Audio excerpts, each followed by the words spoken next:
जैसे ही मैं बड़ी हुई मेरे एक बहुत बड़े घराने से रिश्ता आया, जिसे मेरे माँ बाप ने खुशी खुशी कबूल कर लिया। मैंने उनसे कहा भी कि हम बराबरी के देखो, क्योंकि उनका घराना बहुत बड़ा था और वो ख़ानदानी लोग थे। लेकिन मेरे पापा ने कहा कि नहीं, ये लड़का बहुत अच्छा है और इसका कारोबार भी बहुत अच्छा है। मेरी कुछ समझ में नहीं आया, जबकि गरीब घर की लड़की अगर अमीर घर में जाए ना तो हमेशा वो गरीब ही कहलाती है। खैर, जैसे तैसे करके ना मेरी शादी हो गई। शादी के कुछ दिनों के बाद ही तलाक भी हो गई। अस्सलाम वालेकुम माय यूट्यूब फैमिली, कैसे हैं आप सब? उम्मीद करती हूँ ठीक होंगे। मैं भी आप सबकी दुआओं के साथ में ठीक हूँ।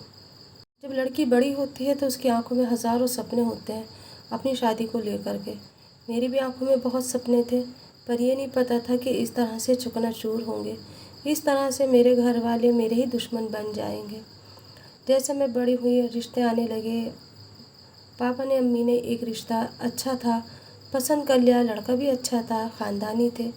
बात पक्की हो गई और तारीख मुकर्रर हो गई निकाह की। और मेरे घर वालों ने उनसे कहा कि हमारे पास कुछ भी नहीं है देने के लिए। उन्होंने कहा कोई बात नहीं, हमें सिर्फ लड़की चाहिए, लड़की खूबसूरत है, अच्छी है। मैं भी बहुत खुश थी और बस शादी हो गई। मेरे हस्बैंड मुझे बहुत प्यार करते थे। 6 महीने मेरी शादी चली, सिर्फ 6 महीने। इस 6 महीने के बीच में मेरी सास ससुर ने मुझे बहुत इज़्ज़त दी, बहुत प्यार करा। मेरे हस्बैंड ने भी मुझे बहुत इज़्ज़त दी, बहुत प्यार करा। लेकिन इस बीच में मैं माँ ना बन सकी। बस 6 महीने का अरसा गुजरा था। ऐसा क्या हुआ था, ऐसा उन्हें क्या पता चला था मेरे बारे में कि मेरे हस्बैंड अचानक आया और आने के साथ ही उन्होंने मुझे तलाक दे दी और कह दिया कि तुम मेरे किसी काम की नहीं हो। और उसी दिन मेरी सास की तेवरी भी बदली हुई दिखी मुझे, मेरे ससुर की भी दिखी। जो रिश्ता इतना अच्छा था अचानक से वो कैसे टूट गया, मैं कुछ समझ नहीं पाई। और बस मुझे घर पर भेज दिया गया। मेरे जो मेहर थे वो 5 लाख थे। मेरे हाथ में एक चेक दे दिया गया और कहा कि तुम हमारे किसी काम की नहीं। उस बंजर ज़मीन को घर में रख के क्या फ़ायदा जिस पे फल ना हो। मैं कुछ नहीं समझ पाई। मैंने घर वालों को फ़ोन करा और कहा कि अचानक से मेरे हस्बैंड ने मेरे साथ ऐसा ऐसा कर दिया है। पता नहीं क्या बात थी, सिर्फ मुझे बीच में बुखार आया था जिसकी वजह से मैं बहुत ज़्यादा कमज़ोर होती जा रही थी। और उन्होंने मेरा मेडिकल कराया, पूरे मेरे चेकअप कराए। और फिर उसके बाद वो रिपोर्ट में ऐसा क्या था जो मुझे पता ही नहीं चला, उस जुर्म की सज़ा दे दी जिसका मुझे यही नहीं पता कि मेरा जुर्म क्या था, मेरी ख़ता क्या थी, मेरी गलती क्या थी। और बस मैं मैके आ गई। मैंने कई बार अपने पापा से पूछा कि क्या वजह है, क्या बात है जो उन्होंने मेरे साथ ऐसे करा।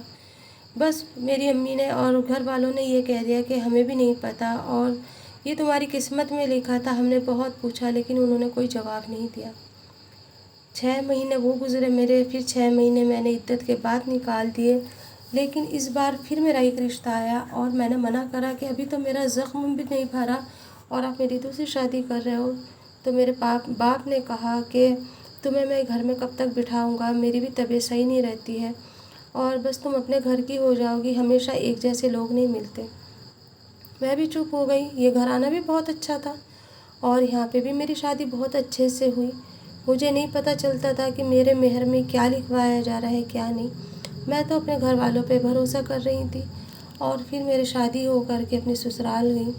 ससुराल में भी सब कुछ सही चल रहा था, लेकिन 6 महीने के बाद फिर मुझे तलाक दे दी गई। किस वजह से दे दी जाती थी ये मुझे पता ही नहीं चलता था।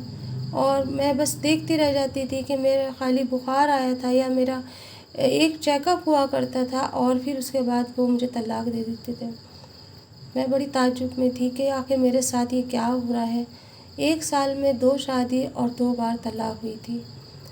मैं बहुत टूट चुकी थी। अब मुझे मर्द ज़ात से भी नफ़रत हो गई थी, क्योंकि जो शादी से लेके 6 महीने तक अच्छे से मेरे साथ रहे और फिर उसके बाद अचानक ही वो ऐसे क्यों हो जाते थे, मैं कुछ नहीं समझ पाती थी। लेकिन बस ये कहते ना, ज़िंदगी रुकती नहीं है और ज़िंदगी चलती रहती है। इस बार 1 साल गुज़र गया और फिर अचानक से फिर मेरा एक रिश्ता लेकर मेरा बाप आया और कहने लगा कि ये घराना भी बहुत अच्छा है और यहाँ पर बस अब तुम्हारी ज़िंदगी का जो भी फ़ैसला ये करेंगे उसमें मैं भी खुश रहूँगा और तुम भी खुश रहना। लड़का अच्छा है और इसके माँ बाप भी नहीं है, भाई बहन भी नहीं है, कारोबार भी अच्छा है। मैंने कहा कि मैं गरीब से शादी करूँगी पर अमीर से नहीं, क्योंकि अमीरों को मैंने देख लिया, उनके घर में हर किसी को खुश करके रही, कभी किसी की कोई शिकायत ना मुझसे रही ना मुझे उनसे रही। फिर मुझे ऐसा इस तरीके से क्यों कर देते हैं वो। बस यहाँ अम्मी ने, मेरे बाप ने मुझे बहुत समझाया और मैं फिर तैयार हो गई। चलो देखते हैं इस बार किस्मत क्या रंग लाती है। पर यहाँ पर भी मेरे साथ इसी तरीके से होने वाला था, लेकिन उससे पहले मैं संभल गई। जब मेरी पहली शादी हुई थी तो मैं अम्मी के घर गई थी और वहीं से मुझे बुखार आना शुरू हुआ था। मेरे बाप ने मुझे कुछ चीज़ें ला के दी थी बाहर से, तो वो खाने के बाद में ही है ना मुझे बुखार आ गया था। जैसे कि बाहर की चीज़ें होती थी स्ट्रीट फूड, वो खाने के साथ ही मुझे बुखार जब आया था तो मेरा बुखार जा ही नहीं रहा था। फिर उसके बाद मैं ससुराल चली गई थी, तो ससुराल में भी काफ़ी दिन बुखार आया। फिर उन्होंने मेरा चेकअप कराया। फिर मेरे बाप ने ये कहा कि तुम फलां डॉक्टर को दिखाओ, वो डॉक्टर बहुत अच्छा है और वहाँ चेकअप कराओ, उसके चेकअप से ही इंशाल्लाह सही हो जाएगी। बचपन से इसे उसी डॉक्टर की दवाई लगती है।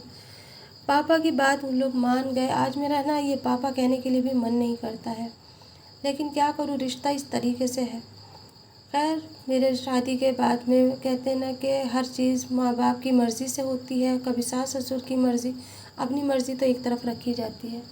और इस तरह से मेरा वहाँ चेकअप हुआ और उसके बाद उन्होंने मुझे तलाक दी। वो वजह नहीं मिली। दूसरी बार भी यही हुआ कि पापा ने मुझे चीज़ें बाहर से ला के दी और मैंने खा ली। लड़कियों को अक्सर चाट पकौड़ियों का शौक़ होता है, तो पापा पानी बताशे लेकर आए थे इस बार। पिछली बार चाउमीन थी और ये ऐसी सारी चीज़ें मैं खाया करती थी। और फिर उसके बाद में भी मेरे साथ यही हुआ, जब भी मुझे उसी डॉक्टर को दिखाया था और वहीं मेरा चेकअप हुआ था। अब जब तीसरी बार मैं अम्मी के यहाँ पर गई ना, ये शादी होने के बाद, तो पापा फिर लेकर आए थे बाहर की चीज़, लेकिन इस बार मैंने नहीं खाई। मैंने उनके सामने कह दिया कि मैंने खा ली है, लेकिन मैंने वो चीज़ें नहीं खाई। मैंने सोचा कि क्या पता बाहर की चीज़ें खाने से मेरी तबीयत ख़राब हो जाती हो। पापा ने 2-3 बार मुझसे पूछा। फिर एक दिन पापा अचानक से लेकर आए और कहने लगे कि मैं इतनी मोहब्बत से लेकर आता हूँ और इस बार मैं तुम्हारे लिए चिकन फ्राई लाया हूँ, ये खा लो। मैंने कहा मैं जब भी बाहर की चीज़ खाती हूँ मुझे बुखार आता है और फिर मेरी तबीयत बिगड़ती है और फिर मेरे साथ ये होता है। अब तो मुझे बाहर की चीज़ें खाते हुए भी डर लगता है। उन्होंने बड़ी प्यार से और मोहब्बत से मुझे ये चीज़ खिलाई और कहने लगे इस बार कुछ नहीं होगा। चिकन फ्राई बहुत ही मज़ेदार था, साथ में बिरयानी भी लेकर आए थे। लेकिन जैसे कि हर दफ़े होता है, इस बार भी फिर मेरे साथ यही हुआ। जैसे मैंने खाया, रात को मुझे वोमिटिंग होने लगी, इतनी हुई कि मेरी हालत बुरी हुई। फिर बुखार हो गया, फिर सर्दी बुखार इतना आया कि मुझे अपना ही होश नहीं रहा। मेरे हस्बैंड को बताया गया। मेरे हस्बैंड ने कहा कि मैं डॉक्टर को दिखाता हूँ, लेकिन पापा ने कहा कि मैं जो हमारा फैमिली डॉक्टर है वहाँ दिखा दूँ। मैं अपने ससुराल आ गई अपने हस्बैंड के पास और मैंने उनसे कहा कि हर बार मैं वहाँ जाती हूँ और मेरे पता नहीं क्या रिपोर्ट आती है, अब आप मुझे कहीं और दिखा देना। लेकिन मेरे हस्बैंड को मेरे पापा ने कहा कि ये फैमिली डॉक्टर है, इसी की दवाई से ये सही हो जाती है, वहीं दिखा देते हैं। और फिर ऐसे ही हुआ। उसके बाद में जब वो मेरे हस्बैंड मुझे तलाक दे रहे थे और दे चुके थे, मेरी रिपोर्ट आने के बाद में ये काम हुआ करता था। मैं बड़ी हैरान थी, मैं बहुत रोई, बहुत टूट गई। लेकिन इस बार मैंने सोच लिया था कि मुझे इस चीज़ का तो पता लगाना ही है, आखिर मेरी रिपोर्ट में आखिर क्या आता है, क्या कोई बड़ी बीमारी है मुझे। मैं डर गई थी और फिर मैं अपनी फैमिली डॉक्टर के पास गई। मेरे फैमिली डॉक्टर ने कहा कि ऐसा है, तुम्हें कोई बीमारी नहीं है, सिर्फ बुखार ही तो था। मैंने कहा मेरे पास जब भी आपके पास आती हूँ, आपकी रिपोर्ट आने के बाद ही मेरे हस्बैंड मुझे छोड़ देते हैं। ये तीसरी बार मेरे साथ हुआ है। आपको अल्लाह का वास्ता सच सच बताए, क़यामत के दिन आपकी दामन गिर रहूँगी वरना। पता नहीं ऐसे मेरे लफ्ज़ों में क्या बात थी। उनका सर नीचे हो गया और वो शर्मसार हो गए और कहने लगे आज तुमने इतनी बड़ी बात कह दी है कि मैं झूठ को उसको छुपा नहीं सकता।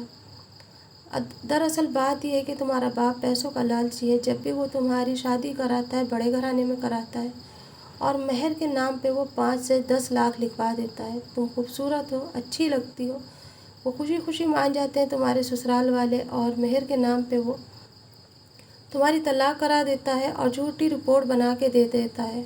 मेरी रिपोर्ट यहाँ से जाती है, मेरी रिपोर्ट के साथ में वो दूसरी रिपोर्ट लगा देता है जिसमें ये लिखा होता है कि तुम कभी माँ नहीं बन सकती। जब तुम्हारे ससुराल वालों को ये बात का पता चलता है तो तुम्हारा हस्बैंड तुम्हें छोड़ देता है और उसके जो मेहर के पैसे होते हैं वो तुम्हारा बाप रख लेता है। ना तुम्हारी माँ को पता है इस बारे में और ना ही घर में किसी को। ये मुझे भी इस तरीके से पता चला जब दूसरी रिपोर्ट लेने आया था तुम्हारा बाप। मैंने उन्हें कसम दी थी, पूछा था कि क्या वजह है जो तुम मुझसे रिपोर्ट लेके जाते हो, और फिर उसके बाद तुम्हारी बेटी की तलाक हो जाती है। दूसरी बार मैं रिपोर्ट बना के ही नहीं दे रहा था, तुम्हारे बाप ने पैर हाथ जोड़े और मुझे बताए और मुझे 1 लाख रुपए दिए। मैंने कहा आप 1 लाख में बिक गए, मेरी ज़िंदगी तो हमेशा टुकड़ों में बट जाती है और मैं हमेशा टूट जाती हूँ। एक औरत के माथे पे ये कलंक लगना, और वो भी 3 बार, कितना बड़ा गुनाह है। वो ज़िंदगी में आगे नहीं बढ़ सकती अगर कम से कम आप ही मुझे बता देते।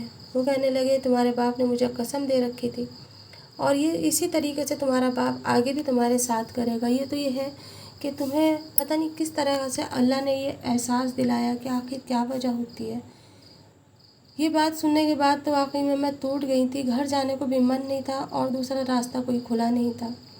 लेकिन एक बार तो मैं जाना चाहती थी अपने बाप के पास।